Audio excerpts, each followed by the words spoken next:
আমার এই মাগরের পানিটা অনেকদিন পরিবর্তন করি না। অনেক গাছগাছালি রয়েছে, এ কারণে প্রচুর পাতা পড়ে। এই কারণে পানিটা এখন পরিবর্তন চলতেছে, কারণ অনেক পাতা পোতার ভিতরে আমি একটা ছোট একটা পুষ্করণী, এর ভিতর মাগর চেষ্টা করতেছি।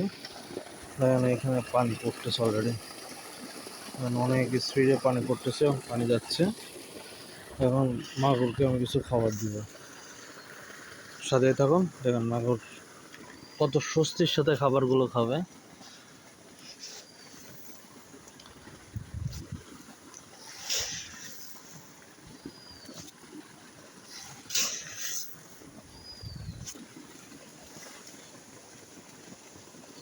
আর নতুন পানিতে খাবার খেতে চলে আসতেছে।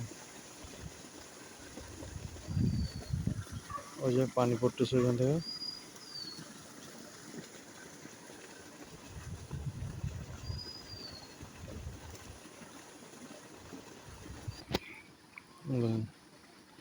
মাগরে কিন্তু খাবার খাচ্ছে।